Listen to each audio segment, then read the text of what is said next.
Bismillahirrahmanirrahim. Assalamualaikum warahmatullahi wabarakatuh.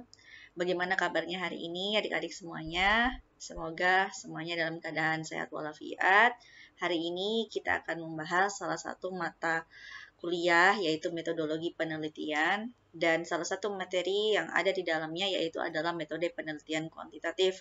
Dan hari ini saya akan membawakan materi tentang hal tersebut. Oleh karena itu, silakan disimak baik-baik materi ini. Jadi, materi metode penelitian kuantitatif ini merupakan salah satu materi yang sangat penting dan sangat sering digunakan di dalam melakukan penelitian, terutama dalam penelitian khususnya untuk anak S1 atau skripsi, seperti itu. Nantinya ketika mahasiswa akan menghadapi ujian akhir ataupun mahasiswa tingkat akhir, mereka akan dihadapkan dengan pilihan apakah mau menggunakan metode penelitian kuantitatif ataukah metode penelitian kualitatif. Nah, kita akan membahas satu persatu apa sih itu metode kuantitatif sebenarnya. Kita mulai dari definisi. Jadi definisi kita lihat bahwa definisi kalau secara umum metode kuantitatif itu adalah salah satu serangkaian investigasi sistematis terhadap fenomena dengan mengumpulkan data untuk kemudian diukur dengan teknik statistik, matematika, atau komputasi. Jadi, inti dari metode kuantitatif ini sebenarnya adalah bagaimana kita mengolah data penelitian dengan menggunakan statistik. Karena biasanya metode penelitian kuantitatif itu menggunakan data-data berupa angka, seperti itu. Sehingga data-data angka ini nantinya akan dianalisis menggunakan alat statistik. Sehingga di mata kuliah sebelumnya, statistik bisnis biasanya itu kita selain membahas mengenai statistik secara umum maksud saya, itu juga akan membahas mengenai alat-alat statistik yang biasa digunakan untuk penelitian yang sifatnya ilmiah.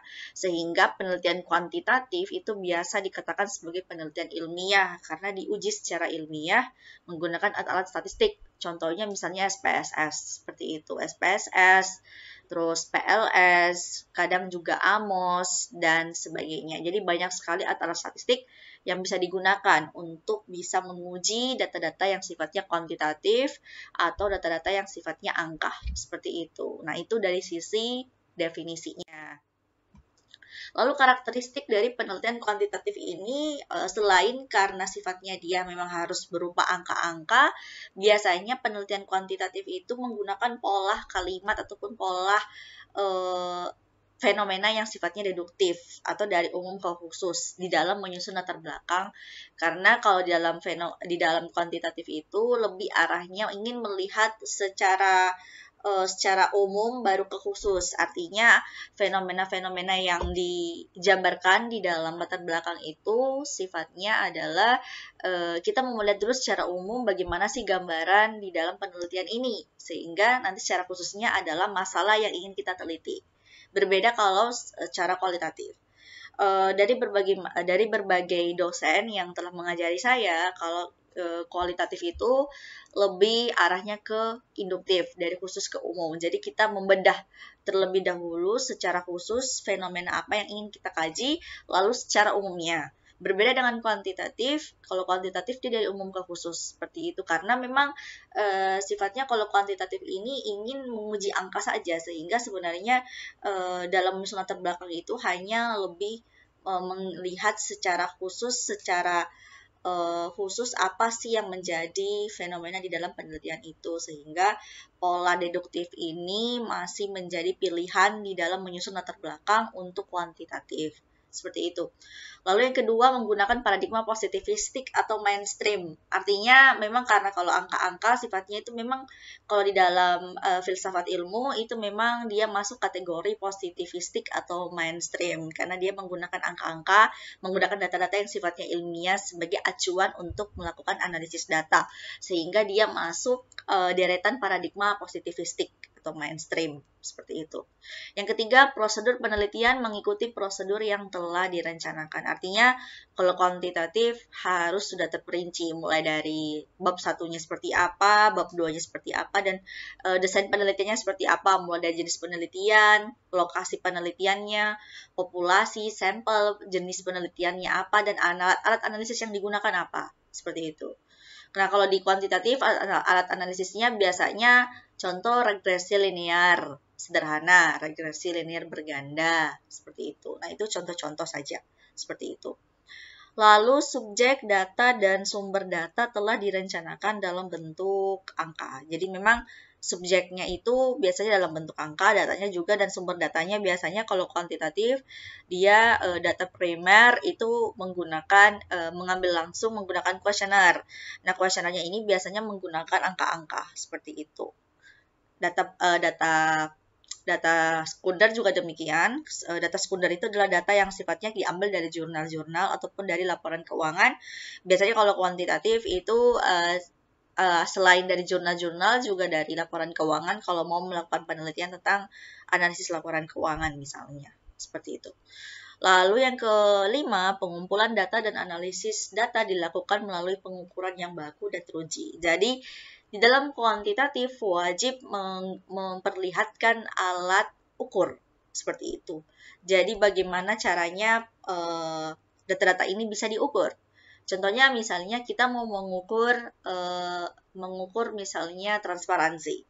Nah, kalau diuji kuantitatif, penelitian kuantitatif harus kita melihat alat ukurnya seperti itu. Karena alat ukur ini menjadi dasar kita untuk membuat suatu misalnya pertanyaan untuk kuesioner seperti itu. Misalnya di transparansi itu ada 5 alat ukur, misalnya sudah diuji ataupun sudah digunakan oleh penelitiannya siapa. Nah, dari situ kita baru mau mereplikasi beberapa pertanyaan yang ada di dalam alat ukur yang sudah dipakai. Seperti itu, sehingga alat ukur baru tercipta dan itu yang bisa dipakai untuk melakukan penelitian. Itu gambaran dari alat ukur, seperti itu. Makanya biasanya alat ukur itu biasanya terjabarkan di bab 2 dan juga tergambarkan secara detail di definisi operasional. Seperti itu. Nanti kalian akan lakukan itu di bab 3 dan bab 2. Seperti itu. Lalu karakteristik selanjutnya adalah kuantifikasi data. Jadi kuantifikasi data artinya memang data-data itu di angka, dalam bentuk angka seperti itu. Karena itu arti dari kuantifikasi. Lalu peneliti menempatkan diri secara terpisah dengan objek penelitian. Maksudnya ini adalah contoh kita menggunakan kuesioner. Kalau menggunakan kuesioner itu biasanya kita hanya memberikan kepada pihak ininya ya, pihak tempat penelitiannya begitu. Lalu mereka lah yang akan mengisi, bukan kita yang mengisi, seperti itu. Jadi, misalnya saya sebagai seorang peneliti ingin memberikan kuesioner kepada si B, misalnya responden. Nah, saya membiarkan si responden itu untuk mengisi kuesioner saya, seperti itu. Jadi, artinya saya tidak menempatkan diri di situ, artinya orang lain yang mengisi. Berbeda kalau kita secara kualitatif, kalau secara kualitatif kita nggak bisa menempatkan diri secara terpisah. Artinya kita ikut serta di dalam penelitian itu. Seperti itu gambarannya. Lalu analisis data memakai teknik statistik. Nah, teknik statistik ya, jadi perlu dipelajari yang namanya SPSS. Kalau anak-anak S1 biasanya SPSS sering dipakai, tapi tidak menutup kemungkinan bisa menggunakan alat ukur yang lain atau statistik yang lain, misalnya seperti PLS, Smart PLS, yaitu bisa di-download di Google, banyak sekali yang free. Bisa menggunakan F-Viewer juga bisa, menggunakan Word PLS juga bisa. Jadi banyak sekali alat statistik yang ada untuk bisa merunning data yang sudah diambil seperti itu. Lalu hasil penelitian berupa generalisasi dan prediksi. Jadi setelah data di running seperti itu biasanya dia akan menghasilkan suatu pola-pola angka. Nah, pola-pola angka inilah yang akan dibaca oleh peneliti berdasarkan syarat-syarat dari hasil uji tersebut. Nanti kalian akan pelajari. Kalian sudah pelajari itu sebenarnya di statistik data. Di bagian misalnya ada uji kualitas data, uji hipotesis sama uji klasik. Seperti itu. Itu semua ada dengan syarat-syaratnya masing-masing seperti itu. Misalnya kalau signifikansi harus kurang dari 0,05 dia dikatakan signifikan seperti itu. Misalnya tingkat kalau menggunakan uji hipotesis, menggunakan uji F atau uji T, misalnya uji F secara simultan misalnya F hitungnya lebih besar daripada F tabel seperti itu. Nah, itu syarat-syaratnya dan itu harus digunakan ketika kita mau menjabarkan hasil penelitian. Kalau kita tidak hafal itu, otomatis kita nggak akan bisa baca hasil penelitian dari statistik kita. Itu gambaran dari hasil penelitian berupa generalisasi dan prediksi. Seperti itu. Itu gambaran dari karakteristik dari penelitian kuantitatif. Itu. Nah, manfaat penelitian kuantitatif atau metode kuantitatif itu seperti apa? Yang pasti ada 3 secara umum. Mengembangkan model matematis karena dia memang secara angka dan biasanya itu ada persamaan. Itu kalau kita menggunakan yang namanya uji regresi linear berganda untuk analisis data. Ya, lalu ada melakukan pengukuran. Jadi manfaatnya itu bisa melakukan pengukuran secara matematis juga, gitu menggunakan alat statistik yang ada. Lalu membantu dalam menentukan hubungan antar variabel dalam sebuah populasi. Jadi memang intinya adalah bagaimana caranya kita bisa menilai dan mengukur bagaimana sih hubungan antara variabel 1 dengan variabel 2 ataupun variabel 3 dan seterusnya. Jadi tidak terbatas penelitian itu harus menggunakan 2 variabel antara variabel X dan Y, tetapi bisa lebih dari 1. Misalnya 2 variabel X, 1 variabel Y. Secara umum kalau S1 itu bisa 2 variabel X, 1 variabel Y. Kalau biasanya S2 atau S3 itu biasanya lebih dari 1. Lebih dari 2 maksud saya. Bisa 3, Y-nya bisa 2, bisa 3, terus ada variabel intervening, ada moderating, dan seterusnya. Seperti itu. Tapi kalau untuk tataran S1, biasanya menggunakan variabel paling cuman 2X, 1Y. Seperti itu. Itu gambaran dari manfaat penelitian kuantitatif ya. Nah, ini contoh-contoh judul penelitian kuantitatif ya. Jadi, salah satu ciri dari penelitian kuantitatif itu adalah menggunakan di depannya itu menggunakan kata pengaruh atau menggunakan kata analisis. Tadi analisis ini bisa dia kualitatif, sebenarnya bisa kuantitatif, tergantung dari konteks penelitiannya. Kalau pakai pengaruh, biasanya itu sudah pasti 90% itu kuantitatif, sisanya itu adalah kualitatif. Mengapa saya bilang begitu? Karena biasanya di bab 4 ada yang namanya pembahasan, itu pembahasan biasanya penjelasan dari hasil penelitian angka-angka yang sudah kita dapatkan. Makanya 10%-nya itu adalah secara kualitatif. Terus kalau ada yang tanya, loh, jadi ini metode campuran dong, seperti itu, bukan. Jadi artinya di setiap penelitian itu akan ada yang namanya penjabaran secara umum, seperti itu. Jadi apa yang sudah kita dapatkan secara angka, hasil penelitiannya itu kita jabarkan di pembahasan, seperti itu. Nah, kalau metode gabungan biasanya itu lebih kompleks lagi, enggak porsinya 90% 10%, biasanya porsinya dia tergantung. Kalau misalnya metode gabungan itu ini menurut beberapa ahli ya. Kalau misalnya kita dominannya ada lebih ke kuantitatif, biasanya porsinya 60-40. Jadi 60%-nya kuantitatif, 40%-nya kualitatif. Begitu juga sebaliknya. Kalau merasa bahwa kita lebih mendahulukan dulu kualitatif, artinya 60% kualitatif, 40% kuantitatif. Seperti itu gambaran. Kalau persentasenya itu jauh lebih tinggi, misalnya kayak tadi 90% kuantitatif, 10% itu kita tidak bisa secara general mengatakan bahwa itu metode penelitian gabungan atau mix method seperti itu. Kalau menurut beberapa ahli dan menurut saya juga kita nggak bisa generalisasikan itu seperti itu. Makanya gambaran yang tadi itu khusus untuk kuantitatif saja seperti itu. Nah, kita kembali ke judul ya. Jadi kalau kuantitatif itu memang arahnya ke pengaruh secara umum biasanya. Analisis juga bisa kualitatif, bisa kuantitatif, tergantung konteksnya. Karena di sini seperti contohnya ini misalnya analisis kinerja keuangan, laporan keuangan menggunakan analisis rasio profitabilitas pada perusahaan go public, karena rasio profitabilitas ini dominan menggunakan rumus-rumus dan angka, makanya dia kategorinya adalah kuantitatif seperti itu. Nah, kalau pakai pengaruh ukuran, profitabilitas dan solva terhadap audit delay, misalnya ini sudah jelas bahwa dia adalah kuantitatif karena ada kata pengaruh seperti itu. Dia juga pengaruh good governance dan sistem pengendalian internal terhadap kinerja keuangan di pemerintah daerah. Ini kategorinya adalah kuantitatif. Nah, kalau kita lihat di sini, kalau dari segi variabel ini susah diukur seperti itu. Tapi kan kalau kuantitatif itu ada alat ukurnya seperti itu. Nah, alat ukurnya itu biasanya kita ambil dari beberapa penelitian sebelumnya, lalu kita ramu menjadi sesuatu yang baru, yang berbeda dari penelitian sebelumnya. Seperti itu. Itu yang dikatakan melakukan replikasi. Jadi intinya kalau di tataran S1 itu adalah replikasi menurut saya.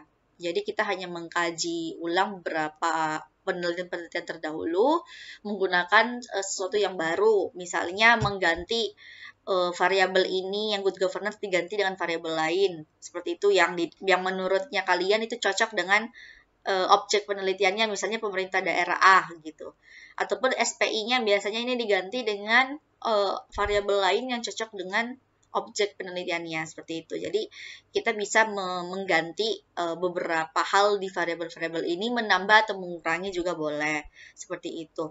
Itu gambaran dari judul penelitian kuantitatif.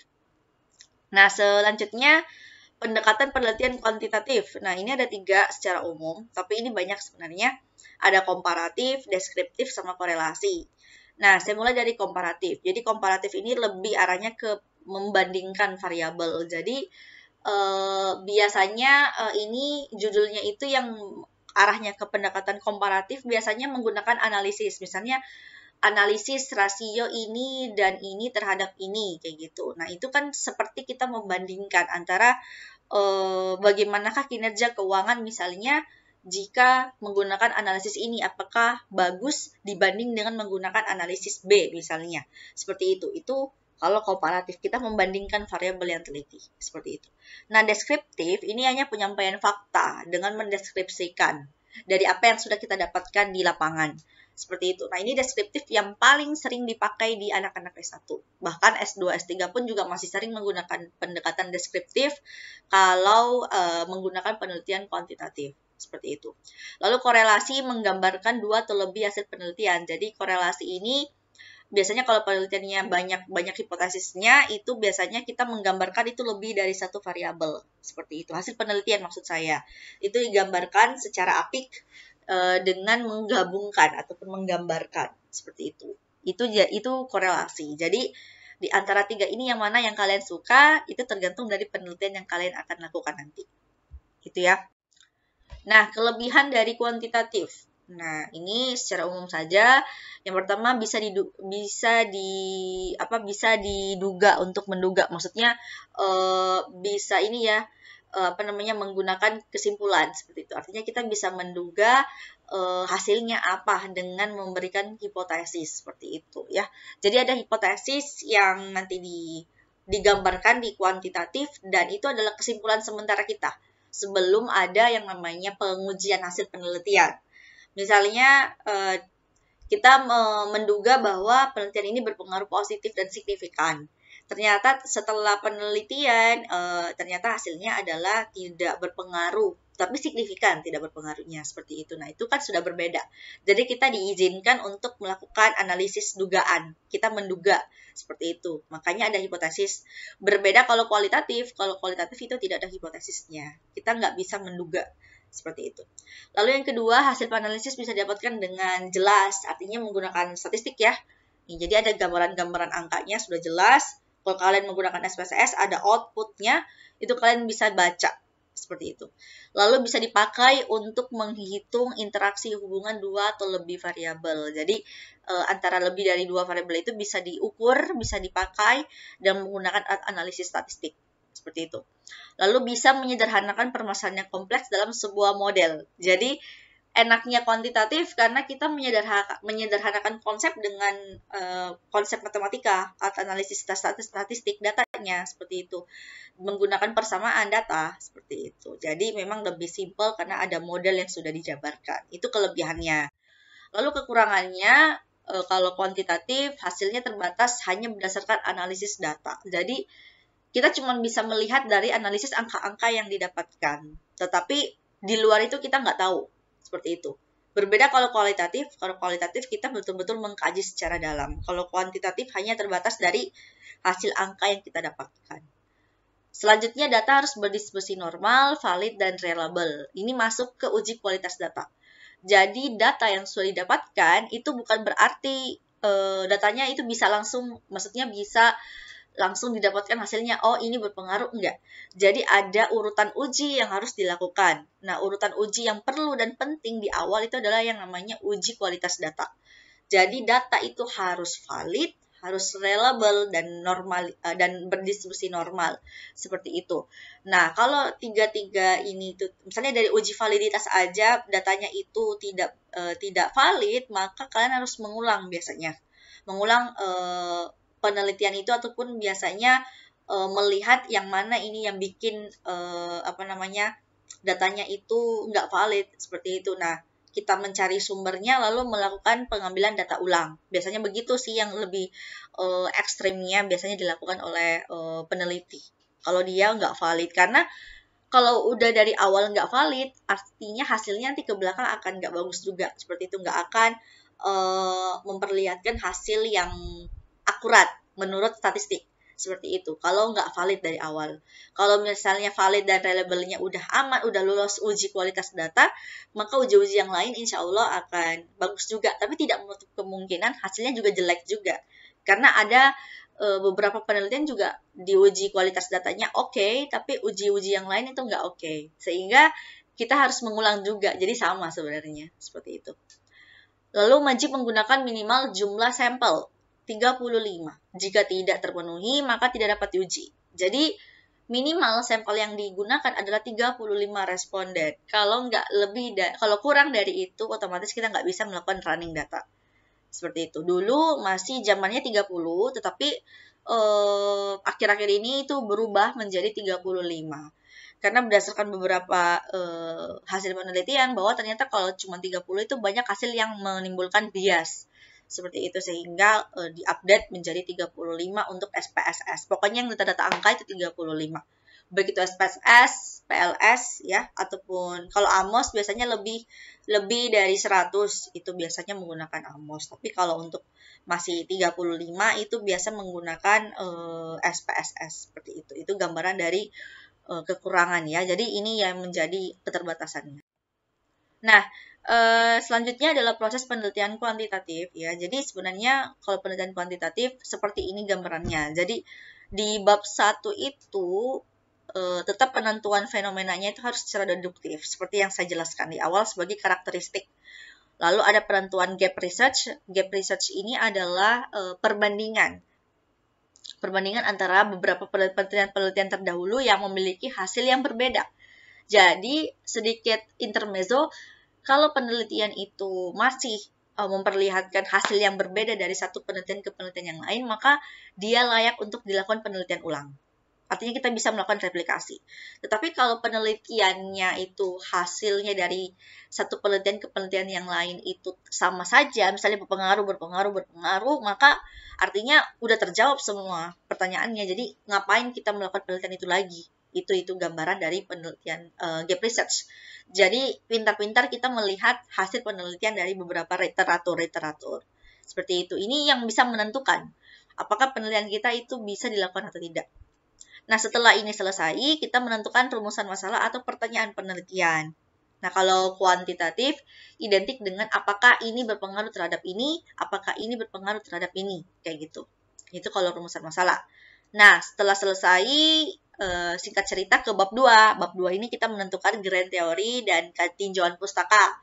Grand teori ini adalah teori-teori. Biasanya sekarang wajib menggunakan grand teori kalau kuantitatif, maksimal 1 sih.